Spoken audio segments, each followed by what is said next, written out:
Good morning south Andaman ব্লগে সবাইদের welcome জানাচ্ছি। আবারও চলে আসলাম নতুন একটা ব্লগ ভিডিও নিয়ে। আশা করছি আজকের ভিডিওটা আপনাদের কাছে ভালো লাগবে। ভিডিওটা প্রথম থেকে শেষ অবধি দেখার অনুরোধ রইল আপনাদের কাছে। চ্যানেলে নতুন থাকলে প্লিজ চ্যানেলটাকে সাবস্ক্রাইব করে দেবেন। এই দেখুন ভোরবেলা উঠেছি, উঠে হাঁস মুরগিকে খাবার দেওয়া হয়ে গেছে। আর এখানটা এই যে বেশ জবা গাছে ফুল ফুটেছে আজকের দিনটায়। তো ভিডিওটা এখান থেকে শুরু করলাম। আকাশে মেঘ হয়ে আছে আর বৃষ্টি হচ্ছে না, মানে ছিটে পিটে পড়ছে, এই চলছে কদিন ধরে। আর গরমও তেমন ভীষণ, এই কারণেই বৃষ্টিটাও হচ্ছে না। মেঘ আছে আকাশে, তো এই কারণেই গরমটা পড়েছে। আর এই যে দানা দিয়েছি বললাম, এখন খাচ্ছে। সেই ছোট ছোট মুরগির বাচ্চা দেখিয়েছিলাম আগের ব্লগে, তার মা।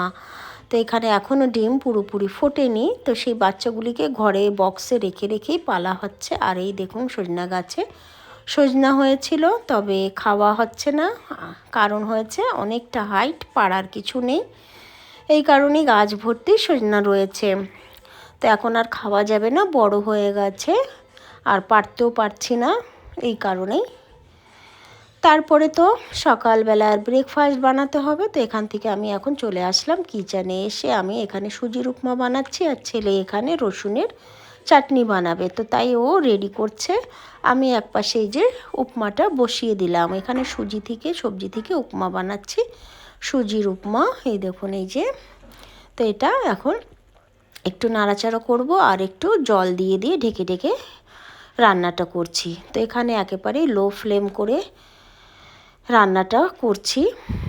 তো এখানে আর একটু বাকি আছে, ঢেকে রাখবো, যাই হোক হয়ে গেলে শেয়ার করছি। তো এই দেখুন এই যে কমপ্লিট হয়ে গেছে। ডিম ভাজা করেছি, তার সঙ্গে রসুনের চাটনি আর উপমা রয়েছে সুজির। তো এটা হলো সকালবেলার আমাদের ব্রেকফাস্ট। তো এই দেখুন এখন খেয়ে নেব সকালবেলা যে ব্রেকফাস্টটা। তারপরে লেগে পড়লাম দুপুরে রান্নাটাও সেরে নিই। তো চলে আসছি কিচেনে। তো এখানে আমি চিকেন বের করেছি, আর আজকে আলুটা ছিলকে শুদ্ধ রান্না করছি। তো ছিলকাটা ফেলানো হয়নি আলুর, তো এইভাবেই রান্না করব। আলুটা ভালো করে ধুয়ে নিয়েছি, কেটে নিলাম। তারপরে এখানে পেঁয়াজ কুচি করেছি, রসুন আদা পেঁয়াজগুলি পেস্ট করা হয়ে গেছে আমার, ওগুলি আর দেখালাম না। তা আজ রান্না করছি একটু অন্য ধরনের। তো এখানে দেখুন সমস্ত মশলা দিয়ে দিলাম, একটু কাঁচা সর্ষের তেলও দিয়েছি, দিয়ে কিছু সময় মাখিয়ে রাখবো। যাই হোক তারপরে রান্নাটা করছি। তো এখনও মাখানো হয়নি। এখানে কি করছি, কাঁচা পেঁয়াজ রসুন এগুলি আর দিলাম না, একটু ভেজে নেব। তো এই কারণে প্রথমে পেঁয়াজ রসুন আদা যে পেস্ট করে রেখেছিলাম সেটা ভালো করে ভেজে নিয়েছি, আর এখানে এই দেখুন মাখিয়ে রেখেছি। তো এখন দিয়ে দেব, হয়ে গেছে। তো বসিয়ে দিলাম চিকেনটা, দিয়ে একটু নাড়াচাড়া করে ঢেকে রাখবো কিছু সময়, ঢেকে ঢেকেই করে নেব। আজকে আস্ত রসুন দিয়েছি চিকেনে, রান্নাটা একেবারেই আলাদা করছি। তো চিকেনে রসুন গোটা গোটা দিলে আমার কাছে তো ভালো লাগে, আস্ত দিয়েছি আজকে। তো এইভাবে ঢেকে রাখবো কিছু সময়, তারপরে যাই হোক রান্নাটা কমপ্লিট করছি এইভাবে। এর সঙ্গে সজনা গাছে তো সজনা দেখালামই, তো ভাবছি কিছু কচি পাতা হয়েছে, তো ছিঁড়ে নিয়ে আসবো বাইরে গিয়ে। তো এই দেখুন আর দেখালাম না, বাইরে গেছিলাম, ঢেকে রেখে গেছিলাম। এই দেখুন পাশে সজনের শাক নিয়ে আসছি। তো কিছু চিংড়ি মাছ আছে ছোট ছোট, তো চিংড়ি মাছ দিয়ে সজনের শাকটা রান্না করছি। এটা আমার বাচ্চারা খেতে ভালোবাসে। সজনের শাকটা এইভাবে রান্না করলে, ভাজাটা অত ভালো খায় না। তো আজকে সজনের শাক থেকে 2 আইটেম করা হবে। এটা তো দুপুরে ছিল, তারপরে বিকালবেলা কিছু শাক রয়ে গেছিলো, তো এখন এই সময়টা পকোড়া করছি।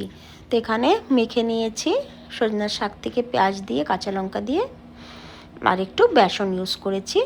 আর এখানে তেলটা কড়াইতে দিলাম, গরম হয়ে গেছে, এখন ভেজে নেব। তো এই দেখুন অল্প একটু করেই এখানে শেয়ার করছি। আর পাশে এই যে 4 কাপে চা বানানো হচ্ছে, তো এখন চা দিয়ে পকোড়া দিয়ে খাওয়া হবে। তো এই দেখুন এই যে গরম হয়ে গেছে তেল, আগে কিছু ভেজেছি অবশ্য, আর একটুখানি এখানে শেয়ার করছি ভাজাটা। তো এই যে দিয়ে এটাই লাস্ট নামিয়ে নেব, আর অল্প করেই করছি। তো এই দেখুন এই যে তেলে দিয়ে দিয়েছি, এখন নাড়াচাড়া করবো আলটি পাল্টি করে। যাই হোক ভাজাটা হয়ে গেছে আর চাও এই যে বানানো হয়ে গেছে। এখন বিকালবেলা যাই হোক পকোড়া চা খাওয়া হবে। এই দেখুন এই যে।